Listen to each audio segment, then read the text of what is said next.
ನಟಿ ಕಾವ್ಯ ಅವರು ಸೀರೆ ಜಾಹೀರಾತನ್ನ ಮಾಡ್ತಾ ಇದ್ದಾರೆ. ಅದರಲ್ಲೇ ಕಂಪ್ಲೀಟ್ ಆಗಿ ಬ್ಯುಸಿ ಆಗಿದ್ದಾರೆ. ಸೂಪರ್ ಆಗಿ ಕಾಣಿಸ್ತಾ ಇದ್ದಾರೆ. ಒಂದು ಸೀರೆ ಜಾಹೀರಾತು ಅಂದ್ರೆ ಸೀರೆಯನ್ನ ಉಟ್ಕೊಂಡು ಹೋಗೋದು, ಅದರಲ್ಲೂ ಕೂಡ ಮುಂಚ್ತಾ ಇದ್ದಾರೆ. ಗಿಲ್ಲಿಗೂ ಕೂಡ ಬಹಳಷ್ಟು ಖುಷಿ ಇದೆ. ಒಂದು ಕಡೆ ಗಿಲ್ಲಿ ಅವರು ಕಂಪ್ಲೀಟ್ ಆಗಿ ಪ್ರತಿ ದಿವಸ ಬ್ಯುಸಿ ಇದ್ರೆ, ಇನ್ನೊಂದು ಕಡೆ ಕಾವ್ಯ ಅವರು ಕೂಡ ಪ್ರತಿ ದಿವಸ ಬ್ಯುಸಿ ಇದ್ರೆ, ಜೊತೆಗೆ ಅವರಿಗೆ ಸಿನಿಮಾ ಅವಕಾಶಗಳು ಕೂಡ ಸಿಗ್ತಾ ಇದೆ. ಹೌದು, ಕಾವ್ಯ ಅವರು ಹೀರೋಯಿನ್ ಆಗಿ ಸಿನಿಮಾದಲ್ಲಿ ಲಾಂಚ್ ಆಗಲಿದ್ದಾರೆ. ಅಂದ್ರೆ ಈಗಾಗಲೇ ಒಂದು ಸಿನಿಮಾ ನಡೆಸಿದಾಗಿದೆ, ಕೊತ್ತಲವಾಡಿ ಅಂತ. ಈಗ ಎರಡನೇ ಸಿನಿಮಾಗೆ ಕೂಡ ಶೂಟಿಂಗ್ ಇನ್ನೇನು ಕೂಡ ಸ್ಟಾರ್ಟ್ ಮಾಡ್ಕೋತಾರೆ. ಸೊ ಅದಕ್ಕೆ ವಿಶಸ್ ಗಳನ್ನ ತಿಳಿಸಿದ್ದಾರೆ ಗಿಲ್ಲಿ ನಟ ಅವರು.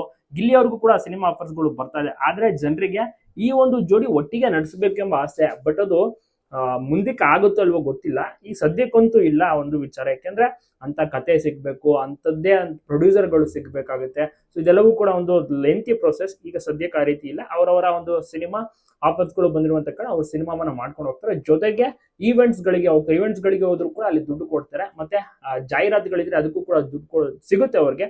ಈಗ ಸದ್ಯಕ್ಕೆ ಸೀರೆ ಜಾಹೀರಾತಿನಲ್ಲಿ, ಬಟ್ಟೆ ಜಾಹೀರಾತಿನಲ್ಲಿ ಮಿಂಚ್ತಾ ಇದ್ದಾರೆ ಕಾವ್ಯ ಅವರು. ಸೂಪರ್ ಆಗಿ ಕಂಗೊಳಿಸ್ತಾ ಇದ್ದಾರೆ. ಎಲ್ರಿಗೂ ಕೂಡ ಇಷ್ಟವಾಗಿರುವಂತ ನಟಿ. ಮತ್ತೆ ಬಿಗ್ ಬಾಸ್ ಗೆ ಬಂದ್ಮೇಲೆ ಇನ್ನಷ್ಟು ಫೇಮಸ್ ಆದ್ರು. ನೋಡಿ, ಬಿಗ್ ಬಾಸ್ ಮುಗಿದು 5 ತಿಂಗಳಾಗುತ್ತೆ. ಇನ್ನೊಂದು 5 ತಿಂಗಳಿಗೆ ಇನ್ನೊಂದು ಸೀಸನ್ ಸ್ಟಾರ್ಟ್ ಆಗುತ್ತೆ.